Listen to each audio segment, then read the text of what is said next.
The CDC is now advising Americans not to travel for the Thanksgiving holiday as the COVID-19 pandemic rages to new highs, with nearly 200,000 new cases reported in the U.S. on Thursday alone. Hospitalizations on the rise in all 50 states. Nearly 81,000 patients being treated, a new record. As hospitals bear the brunt of the surging number of COVID cases, morgues are overwhelmed.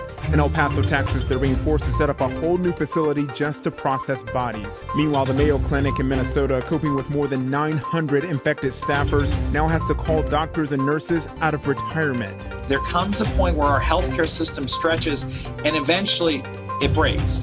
And when that happens, it's too late. The CDC is urging Americans to stay home for the holidays, saying the risk of transmission is too high. On Thursday, the White House Coronavirus Task Force held its first press briefing since July. Dr. Anthony Fauci praised the effectiveness of the Pfizer and Moderna vaccines and reassured Americans the vaccines will be safe, while Vice President Mike Pence promised things will get better. We see light at the end of the tunnel. But the task force left abruptly. Thank you. Refusing to answer questions. What is going on? You're not working with the transition. ABC News took a closer look at data showing the 100 counties in the U.S. with the highest death rates. Most are rural, poor, and have limited access to quality health care. In North Dakota, 1 in every 1,000 residents has now died from the virus. The Air Force is now sending nurses into the state. ICUs in neighboring South Dakota hit hard, with new cases spiking by 400% in the last 2 months. But still, no statewide mask mandate. Democrats in the House are demanding answers from the woman who's blocking Joe Biden from beginning his transition into the White House. This is a block not just to our transition, but to the Senate doing its constitutional duty as well. There's a Presidential Transition Act that determines exactly what an administration needs to do in advance of an election, and we have done everything statutorily required, and we will continue to do that. It's after the election now. Top Democrats are now giving Emily Murphy, head of the General Services Administration, until Monday to explain the delay, saying she has no conceivable argument to deny Biden won the election. It comes as more election results are certified. Georgia overnight wrapping up a statewide audit, reaffirming Biden's win. The audit has aligned very closely to what we had on election night reporting. It's so close. It's not a thimbleful of difference. Meanwhile, the Trump administration is facing allegations of impropriety amid claims that election officials in Michigan backtracked on confirming election results after they were directly contacted by President Trump. Candidates don't choose who wins an election, the voters do.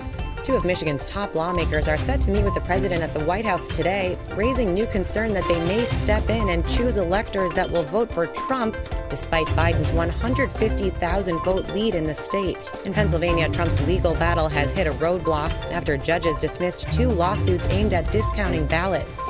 Trump's surrogates still falsely claiming there was widespread fraud and launching long-shot legal challenges. Our votes are counted in Germany and in Spain by a company owned by affiliates of Chavez and Maduro.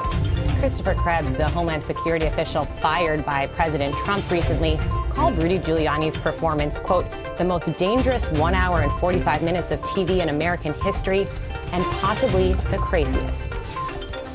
As Congress breaks for Thanksgiving, the American people are left without a new coronavirus relief package. More than 20 million people are claiming some form of unemployment assistance, up 1,300% from last year.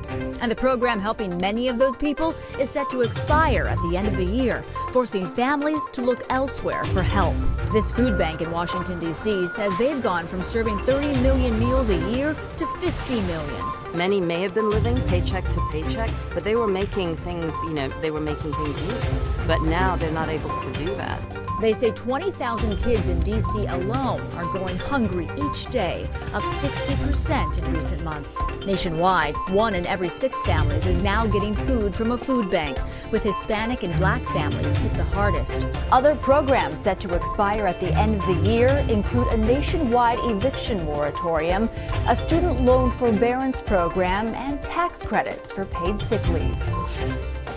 The Trump Organization has reportedly been subpoenaed by New York state officials over potentially illegal tax write-offs. Sources tell the New York Times the state is seeking records related to consulting fees paid to Ivanka Trump when she worked for the company. apparent effort to lower the organization's tax liability. The subpoenas stem from two broader investigations into the president's business dealings. Ivanka Trump responded overnight, dismissing the investigation as harassment by Democrats. Chief Meteorologist Ginger Z, and wildfires still breaking out, even though we're talking about late fall here. Colorado Springs, Colorado. This one is called the Bear Creek Fire, and it was warm and near record warmth actually in Colorado Springs, and then the wind that really sent this one flying. 200 homes evacuated. You had it really encroaching on, schools, places where elderly folks live, those senior living facilities, all threatened. But a big thank you to the firefighters because they got those flames down to 50% contained. The evacuations were lifted. And then we have to go to Jamestown, Tennessee, because remember we showed you the red flag warnings and all those wind advisories. Well, we had a little fire break out, but they got this one 95% contained as well. So what a fire season already, especially for the West. And now that warmth, because Amarillo broke a record at 86, near records all throughout parts of Texas and even New Mexico, it's starting to spread east. And so this afternoon, we'll start to see the 60s to near 70 in St. Louis, almost 60 in Chicago. And we're talking about the plus 20 degrees above average, right? So that's pretty incredible. New York City should end up in the 60s as Philly should, DC, even Boston could touch the 6-0 going into the weekend.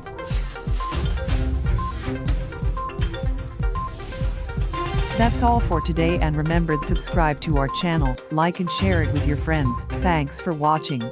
Goodbye.